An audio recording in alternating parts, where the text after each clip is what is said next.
Hello, welcome back to my craft room.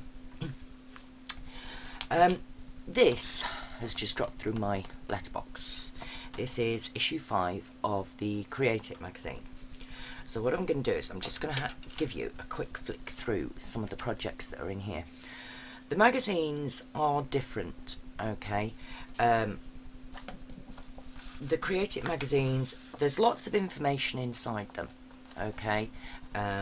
Various things like using metallic inks, how to achieve effects, what's just arrived. This is all to do with crafty hands. And then it's got 10 projects in it. Now Create It 5, this magazine that we're in at the moment, is a Christmas magazine, and I must admit some of the images in here are absolutely beautiful, okay, and I really do like them. All the artwork and step-by-step video tutorials on how to achieve each card are actually on a CD at the back of the book. Okay, so I'm just going to give you a quick flick through it. I mean, I do like this topper here, this tree, and I like that little sentiment tag and that little sentiment tag. This isn't a paper kit as such, this is a magazine and a disc, and you will use the disc to print out the pages that you want. It also has the files in there for the scan and cut, so if you use a scan and cut like I do to do the cutting for you, it's already done. The files are clean and ready to be cut as soon as you've printed it. Okay, so there's loads of different styles of this. That's what each of these magazines is about, is different styles of things. I do like him. I've got an idea for him, but I'm not doing it today. So the whole idea behind this book is to inspire you to actually go off and create. And if you're not that sure about things, you know, you can actually ask questions as well. You can email Mike and Ian and ask, and your questions will be answered, believe it or not.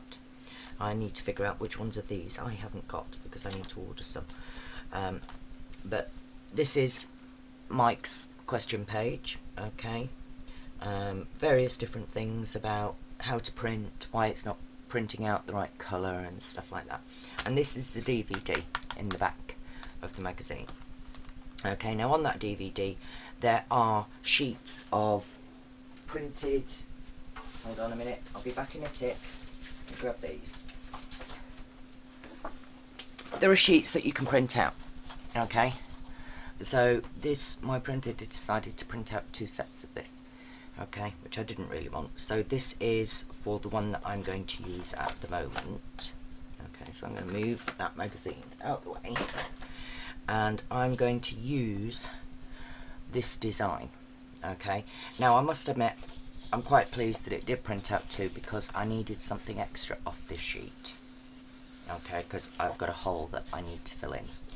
You can see from the size of this topper that it's actually not intended to be that big. That's your base there for your mat, and this is the topper part here. Okay, so it's not that big a card, it's what, a 6x6. Okay, but I'm actually going to make an 8x8 because I want to use it as a focal point. So I've cut out all the pieces that I want on the scan and cut. Okay, I've got some little envelopes which have got, let me just angle it so that you can see the words. This one says just for you, so there's some little envelopes, there's a sentiment for the inside, there's a piece of decoupage which is a little birdie on top of the lamppost, okay, and I have sort of pre-glittered the topper that I want to use. Okay, I've already done that because this is going to go behind something else. So there's certain things that I want to do today, and this piece here, this piece of linen cardstock, I have cut to 7 3/4 square, because that way it will go nicely through into an 8x8 envelope. So what I'm going to do is I'm going to pop this into an 8x8 folder, and it looks like it's just going to fit perfectly at 7 3/4. So let's take these two out because we don't need them. Let's pop this through here.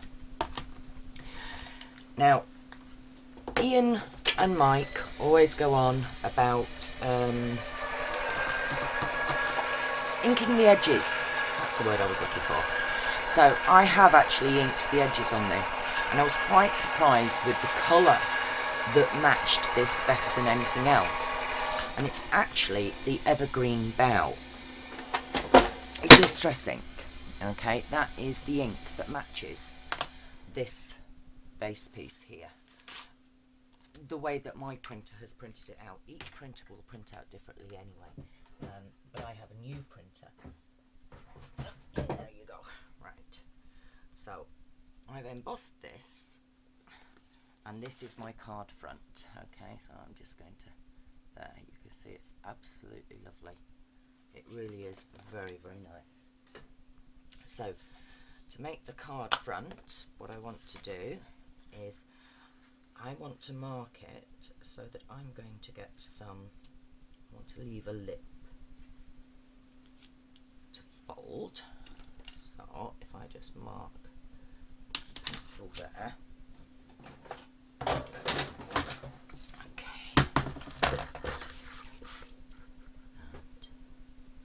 Should be about there. There we go. And this one wants to be at 7 3/4 because that's how big I trimmed it. Okay. So go away because I don't need you anymore. I do need the hoogie,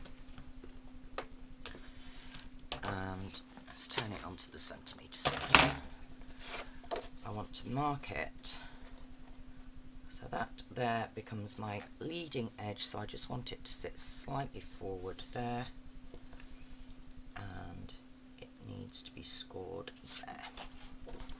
So I'm going to line that up and score it there. Okay. So that now forms my card base. Okay.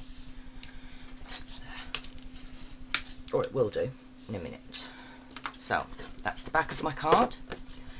So in the back of my card I can stick already my panel for the inside. So I'm just going to use a PVA based glue just for this. I have already inked the edges on this one. Okay, so and that is going in there like that. Okay. Right. Now I do want to do something first before I stick the back, the front onto the back. So I'm going to clear a bit of space. I want that piece for later. So I want that. And I want this. So the way I do this is I put it onto my glass mat first, pick up a bit, rub it around, and then come in, because otherwise I find I tend to go too heavy. Okay, and this way just allows me just to get that little bit off, not too heavy, not too dark. And I'm only taking a little bit. You can see this is brand new blender pad as well, because I haven't used this colour before. Start off and bring it on, but I am only using a little bit, and I do like the rounder ones as well, because I find they don't catch as much as the square ones used to. They used to catch on me. So off the page and then work your way on and along, and the more you build up the colour, the darker it becomes.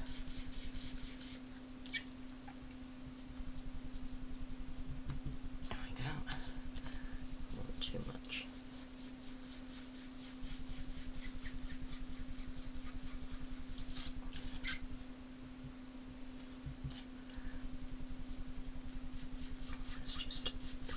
edge up.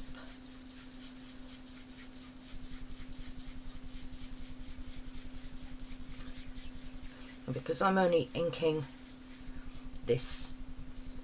the outside of it, inking the outside of it firstly draws your eye to the text, okay, that's embossed into it. But because your eye's already been drawn to it, then you don't really need to colour the rest of the text, because your eye is already trying to read it because you've coloured part of it. Okay, so if that makes any sense, you don't have to then do the whole of the embossed area. Provided you've managed to pick up some on the edges, it will then allow you to, whoops, it will draw your eye automatically in to the uncoloured card.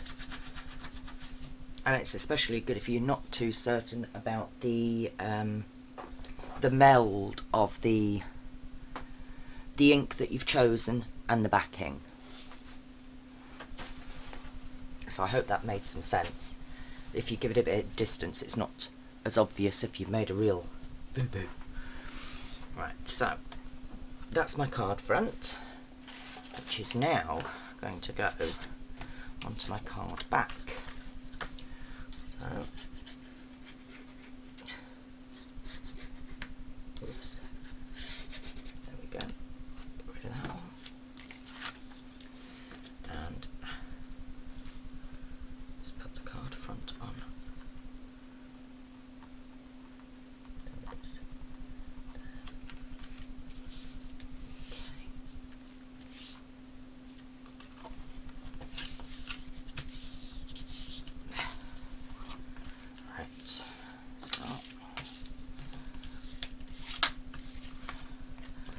There's one more thing that I want to do before I go any further, and that is to mount the sentiment.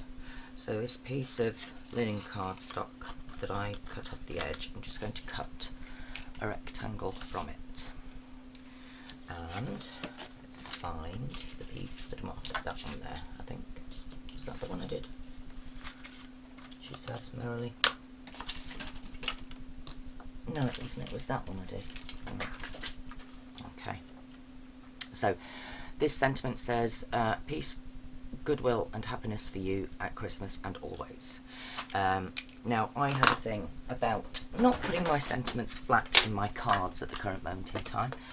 So, most of my cards have got some form of pop-up, pop-out, pop-in going on in them. I have no idea why. I just think it's providing a little bit of, what's the word? Interest, added interest for the inside of the card as well as the outside. And they're really easy to do. All you have to do is cut a rectangle. So I've taken 1.5 centimetres on either end and scored it, because those are the pieces that are going to sit on the card. And then what I want to do is probably about there. So what I'm doing is I'm thinking how big the sentiment piece that I've got is going to be. I don't want it the full length of it, I want it to hide behind it. So there's my sentiment. This is the piece that is going to stick to one side of the card. That piece is going to, there's one piece that's going to stick to that side of the card. There's the sentiment. And on the back, that is going to stand up like that. That is then going to stick to the back of the card, and this is going to stick to the front of the card. So if I put my finger in like that, you'll get an idea of what we're trying to do here. Okay, so what I'm going to do is I'm just going to glue this up and get that on in the right place. So just like that, dry for a couple of minutes while I sort out the rest of this card. Now, as a card maker, we don't just stick and use one company, do we?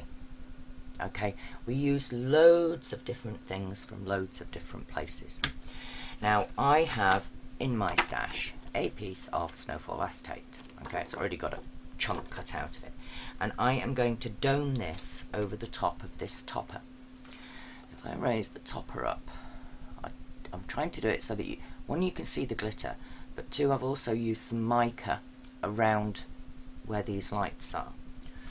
And the lights themselves, she says, looking, what have you done with the lights? Bear with me a minute, they're on here somewhere. There's one. The lights themselves, I've also put some mica in the lantern, okay, so that when they sit on there, they will give the glow. So there's one. Where's the other one gone? There it is, over there. It slipped off my mat. Right, okay. So what I want to do is I just want to mount these two pieces on there and sort out this acetate. So that's what I'm going to do first. And what I need to do is first I need to cut the acetate to the right height. Okay, because there's no point it being the wrong height. So, and like I say, it is a scrap of acetate that I have. So, that there should be the right height. Now, what I want is I want this width plus 3 centimeters. So, however wide that is there, I then need to add 3 centimeters. So this is 11 centimeters. Okay, so 11 plus 3 takes me to 14. So my acetate needs to be cut at 14 centimeters. Okay, so, whoop, that didn't work. Go back again. Try again. Right. Cut. Thank you. Right. So there's the acetate. And what I'm now going to do is, with my scoring tool on my hoagie, I'm going to score at 1 centimeter on each edge, each of the two long pieces. So there's one there. Okay, I'm going to turn it over, and I'm going to score again at 1 centimeter. Okay. Now the Hunky Dory acetate is a 220 micron acetate, so it is construction weight. So it's quite sturdy. Okay, so I now have a piece of acetate with two 1 centimeter edges. Now I need some red tape because we are talking acetate. Okay, and it's not very good at staying where you want it to half the time because nothing sticks to it. So red liner tape on each side.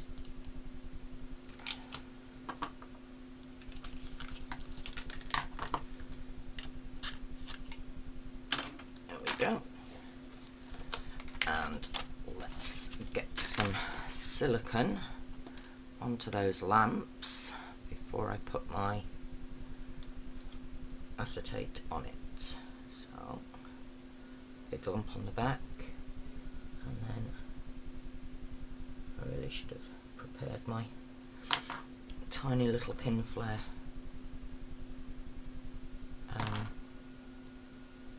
syringe for this. Now you have to be careful when putting these on because the birds face different ways. So when you cut it out, pay attention as to where your birdie's looking, because you don't want it looking in the wrong direction. There we go, that one. And this one. So, big lumps there.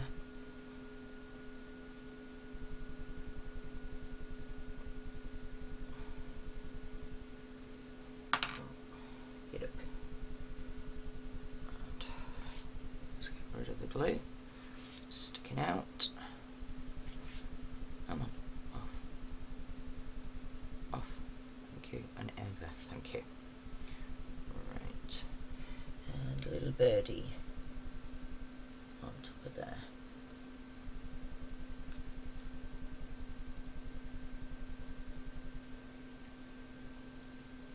There we go. Okay. So the birdies are just sitting proud from the card base. So now I'm going to take the acetate and I'm going to stick it carefully, not squishing my lamp posts. Just stick this. I'm going to nestle this into the fold of the card before I allow it to stick to the sticky tape. Did you tell I was having a moment there? I couldn't think what I was saying. Right, and then because I've straightened them out, I need to carefully squeeze that fold back in again. Of course, it would be easier if you actually put your birdies on, let them dry, and then did your acetate. That would be easier. So I'm aiming at the line again, carefully. Come on. Whoops, missed. Come on. And aim at the line, that one. Whoops, you missed there, girl. Come on. Alright. Bear with me a minute, I've missed. Question is, can I get it off carefully? Yes. I missed. Right. Try there. Thank you. Right. There.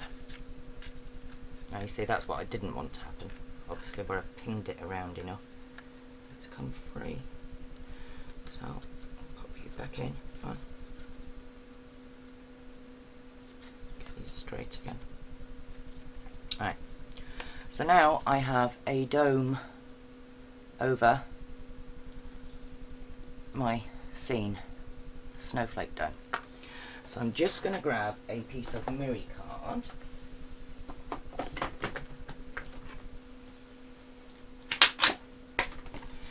And I'm going to use some of this stuff, okay, which is great, fabulous. Does not play silly devils with your eyes. Now, because of it, I'm only going to use the thinnest sliver around as a border, okay. I really don't want too much. Now, I said that was 11, didn't I? So if that's 11, if I do it at... let's have a think here. Now, I've got plenty of this because I did buy this before everyone else sort of discovered it, I think, which is why I've got 5 sheets of it. And I bought quite a stack of this some years ago. And like I say, it was before everyone else. People used to look at me quite weird. Oh no, see, that's too big. Now, I did that at 11.5 square. Now that is definitely too big, and I need to take a couple of millimetres off one edge and quite a few millimetres off the other edge. But if you cut more, then you can always go back and take it down to the right size. If you cut it too small, you can't. Right, that gives me a better edge round there. Okay, so the base I want to be about there, I think. Maybe a little bit below that. So let's put that there. So let's have a little look at that. Now that is the perfect edge. Just what I wanted. So bearing in mind this is acetate onto mirror, okay, it's not going to stick very well with an awful lot of things, okay, so I'm going to use red liner tape on the acetate part when I can get it to stick to it. Let's get that onto there first, okay, and then I'm going to use silicone on the uncoated part here.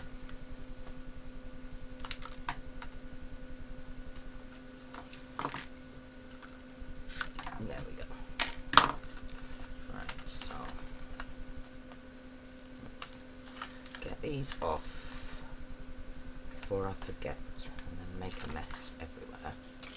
Get off, and then silicone glue you can use to create dimension. You can also squish it flat and use it to, let's clean this mirror off, use it as a glue. So just clean the mirror just from my mucky little fingerprints. There we go. And let's pop this on. I think it's this way round. Sure, let's go slightly there. Press it down. No, not yet. Let's get this edge in. Oh, I haven't glued you yet. Yeah. Oh.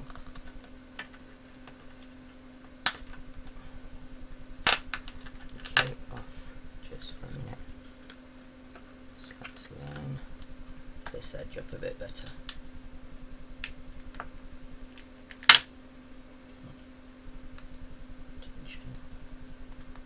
There. That's a bit better. There.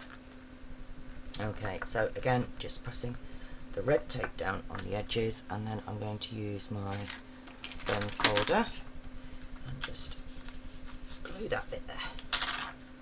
Move that one back. So there's my pretty little topper.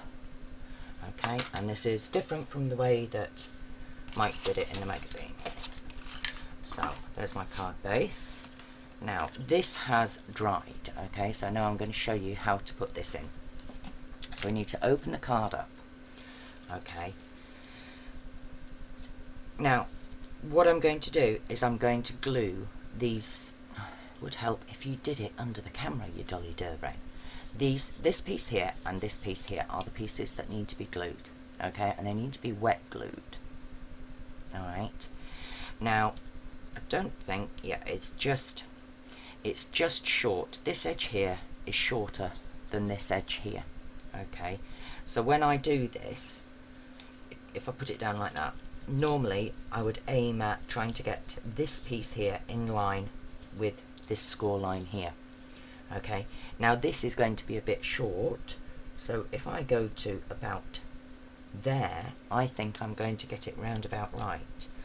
I'll try it first. So I'm just folding that up into a square, okay, and then what I want to do is open the card up, okay, and let's have a look and see. Now, have I really done that without even thinking about it? No, I haven't. Right, so don't be so silly, Louisa. It goes below that piece there. Okay. Right. It is going to go there. Right, so let's get this in. And then you can see how this works. Right. Get that up. Get that down.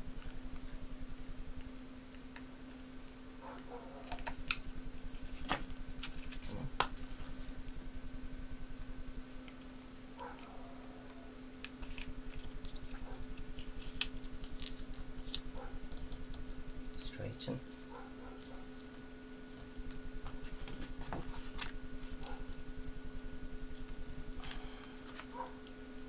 There we go. And at the perfect height as well. There. So, when you open the card now, you get that. Though you would if it was stuck. Me and impatience. Right. So you open the card and it pops out. There. Okay, so I'm going to leave that closed and allow the glue to stick. And in the meantime, I'm going to start assembling the outside front of the card. So, this is the mat of the sheet, and I am going to place this as a diamond in the middle of the card.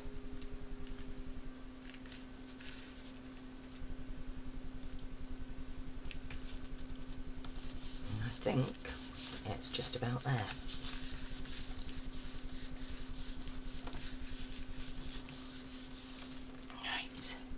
Now, on the sheets you get 2 of these sort of barber's poles, but I wanted 4, okay, because I'm going to run these all the way across this bottom piece here.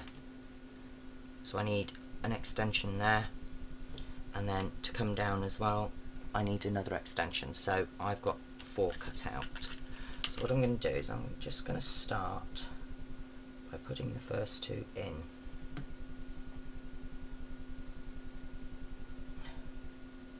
I'm going to go quite a chunk up the card. There we go, like that I think. So that's 1, and then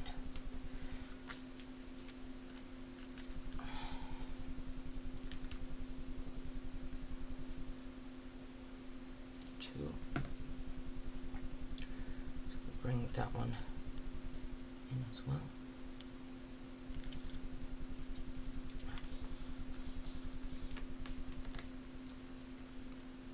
And then I've got these extras. So what I want to do is I want to run that across. So I need to,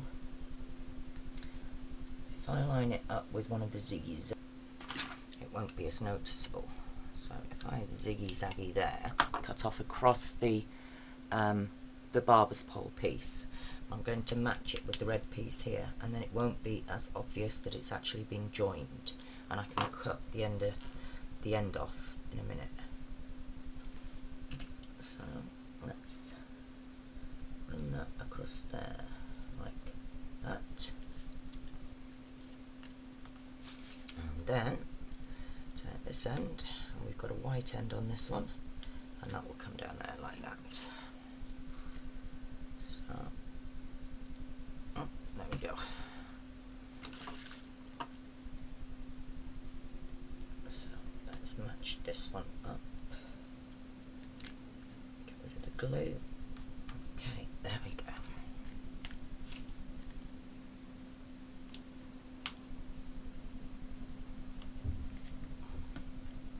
Right, chop these pieces off. There. Whoops. But our view is straight.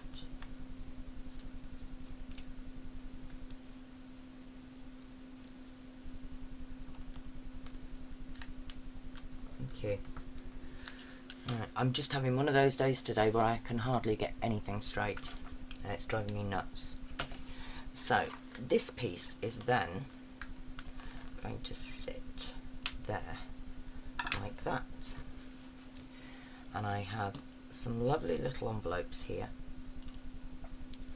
so I'm just going to sprinkle these around the bottom of the card. So, and this actually is my card done, because a lot of the prep work was actually done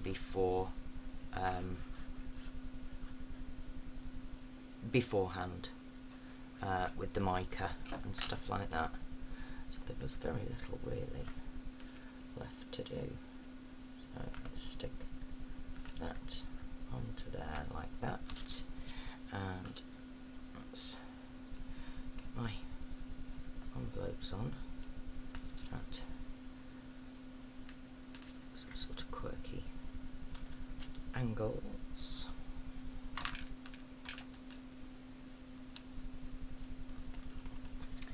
And there we go, one completed card. A little bit different to the one Ian did in the magazine, complete with pop out. Okay, you can see how well it does pop out. So I think that's quite a nice little card. I'm quite pleased with that one. I hope you like it. I hope you'll take the ideas that I've given you here and be able to use them in other areas. Like I said, the pop-ups are really simple to create. You know, you don't need expensive dies or anything like that to create a pop-up inside a card, or a simple pop-up. I mean, don't get me wrong, I do have a program that will create very advanced pop-ups, but that's not what this is about. This is showing you other ideas for how to use the Create It 5 magazine, and I hope I've managed to inspire you. There is some lovely artwork in that magazine, and I really do think it's going to be one that I go back to again and again and again, because I do like some of the artwork in there. It's very, very nice. So hopefully you've enjoyed this. Thank you very much for watching, and I hope to catch you later. Bye.